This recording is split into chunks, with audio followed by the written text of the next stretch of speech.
Colombianos, empiezan las negociaciones del salario mínimo para el 2023. Será un fuerte pulso. El año pasado no sirvió de nada llegar al millón de pesos, que aunque Duque lo haya celebrado como uno de sus mayores logros, aunque dicen muchas personas que nunca llegó el salario mínimo a un millón de pesos, porque aquí no se tuvieron pues el subsidio de transporte en cuenta, ni tampoco el subsidio de alimentación en algunas personas. Y pues les traemos la columna de Paula Herrera titulada Es lo mínimo, hablando sobre el salario mínimo para el 2023. Empieza así: llegó el día, hoy comienza la negociación para definir el aumento del salario mínimo en Colombia, que regirá para el 2023. Y aunque como siempre se trata uno de los pulsos más fuertes entre empresarios y trabajadores, este año la situación pinta peor y la distancia ahora es mucho mayor. Mientras unos llegan con una propuesta del 13%, los otros quieren más del 20% como punto de partida. Y digo que el ambiente para negociar este año será más complicado porque las condiciones políticas del país cambiaron con la llegada de un gobierno de izquierda,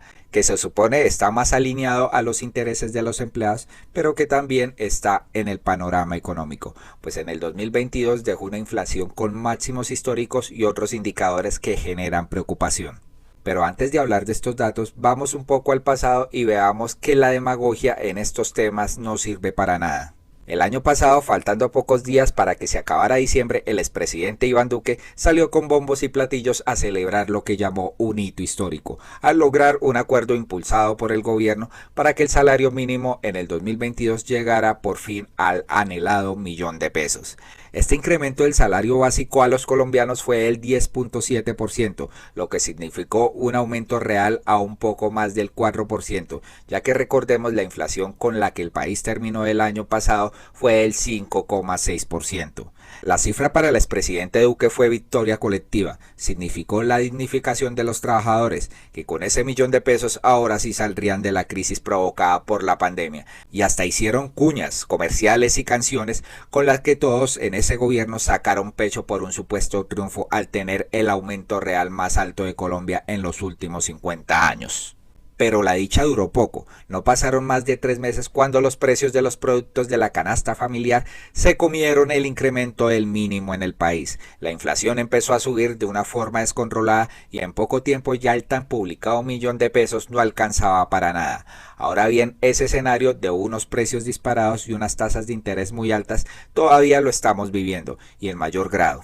No han habido un mes en el 2022 en que la inflación no siga marcando nuevos máximos y además el Banco de la República, teniendo en cuenta las nuevas condiciones, ha tenido que subir también sus tipos a niveles que no se veían en Colombia desde el 2009. Si a eso se le suma el aumento en los precios de los combustibles, en las tarifas de energía, en los costos de la educación, en la desaceleración que se proyectó para el próximo año y una reforma tributaria que, según los empresarios, los golpeaba solo a ellos, estamos hablando que nuevamente los trabajadores serán los más afectados tras esta nueva etapa de negociación. Y es que a los empleadores les queda poco espacio. Para una empresa no solo se trata de aumentar el salario, sino que también significa tener que incrementar sus costos.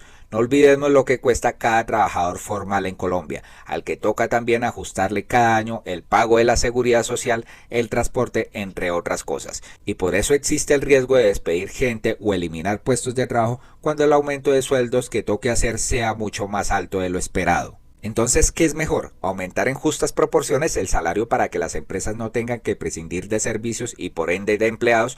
¿O hacer un incremento que tenga en cuenta los altos costos que hoy tienen que asumir las familias colombianas, a las que el precio se les multiplicó y ya no les alcanza para comprar lo que antes compraban? Pues esa precisamente es la discusión que se tendrá que adelantar desde hoy en la mesa tripartita, a la que se llega con medidas en las que ya trabajaba el gobierno, como la de no indexar algunos aumentos en los servicios del país, como por ejemplo el SOAT, multas y otros más de 200, al incremento del salario mínimo para que haya un alivio. Y es que es entendible que con una inflación del 12%, que es lo que llevamos hasta octubre de este año, más una productividad que seguramente otra vez será del 1%, los empresarios quieran que el aumento sea de solo el 13%. Así se estará respetando la regla general y no se afectaría más del precio de los productos, que entre más aumenta el salario, más caros se ponen. Sin embargo, es importante tener en cuenta que los trabajadores no pueden seguir perdiendo poder adquisitivo, que ya no es justo romantizar más las migajas, como el $1.000.000 de este año que les dan como incremento del mínimo, del que viven 1,5 millones de colombianos a pesar que todo sube mucho más.